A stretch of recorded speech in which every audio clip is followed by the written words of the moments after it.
ვარ მარიამ როდინაძე 9 წლის. სწავლობ მეხუთე საჯარო სკოლაში. ჩემი ჰობი არის ხატვა და ცეკვა. 1 წელია რაც შევედი ხატვის სტუდია ფერად სამყაროში. მაგ დავიწყე გუაშებით და პლასტერებით ხატვა. ძალიან კმაყოფილი ვარ, რომ ამ სტუდიაში შევედი. იმიტომ რომ ლალი მასწავლებელმა ძალიან ბევრი რაღაც შემასწავლა.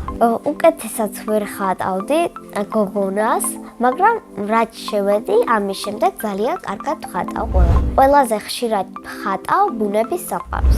ყველაზე რთულია გვერდით რომ ვიღაცა გიზის და ხატავ. შეიძლება ხატვის დროს რაღაცა არ მოეწონოს და შენიშვნა მოგცეს. თვითონ ხატვას რაც შეეხება, ყველაზე რთულია თვალის დახატვა. ბევრი დეტალია და ამიტომაა ძნელი. ყველაზე ადვილია მთლიანი ადამიანის დახატვა. მისაყვარელი ფერებია შავი და ვარდისფერი და არ მიყვარს იასამისფერი და ღია ყვითელი. ჩემ ნახატებს ვაგროვებ და ახლა მაგ 50-მდე ნახატი. ნახატებს იმიტომ ვაგროვებ, რომ მინდა გავყიდო.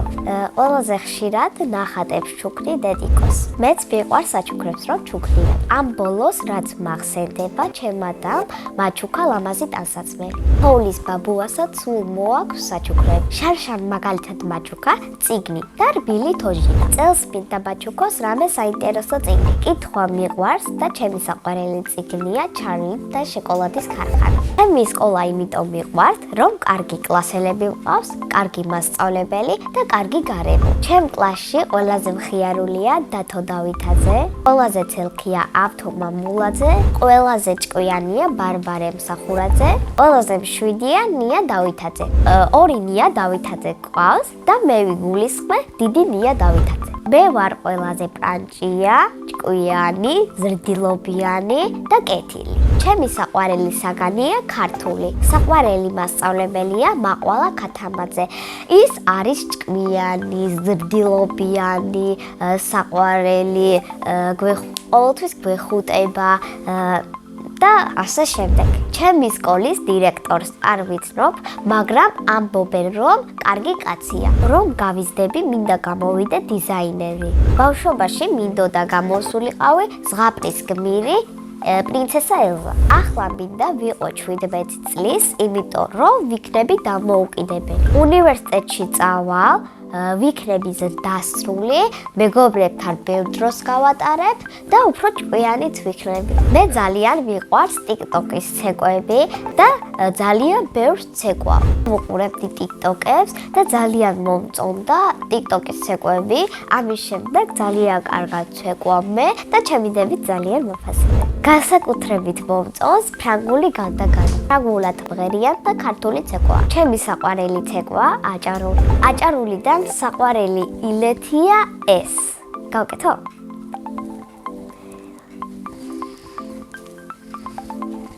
TikTok-იდან ეს.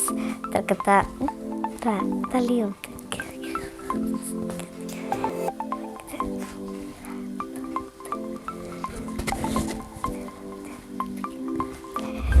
ხატვას და სკოლას მიაქვს ბევრი დრო, თორე სიამოვნებით შევიდოდი ცეკვაზე. სახლში ცხოვრობთ მე, ბებო, მამა, დედა და ჩემი 2 და. კიდევ მინდა მყავდეს ერთი პატარა და. ჩემი და არის 19 წლის და ქვია ანა. ის არის ძალიან პრანჭია, ჭკვიანი, ზრდილობიანი, უყვარს მოდა და მეიქაპი. მეორე და არის 16 წლის და ქვია ელისაბედი. ელისაბედი არის ძალიან ჭკვიანი, ზრდილობიანი, მხიარული, ლამაზი და კიდევ ძალიან უყვარს მოდა. მამიკო არის ძალიან სიმპათიური, შრომელი და მხიარული. სიამოვნებას ანიჭებს ბავშვებისთვის საჩუქრების ყიდვა.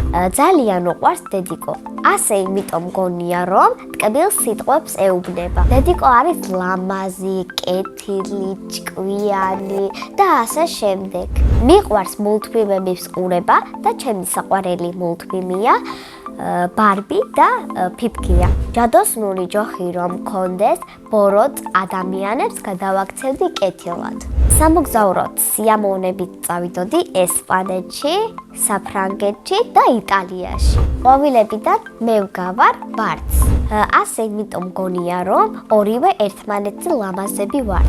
წინა მონაწილემ დამიტოვა ასეთი შეკითხვა. მარიამი რომ არ მერქვას რა მერქმეოდა?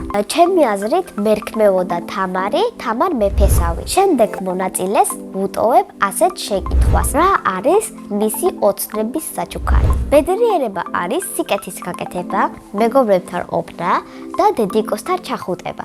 ხატვა და TikTok-ის ცეკვა. მე ვარ ბედნიერი ადამიანი.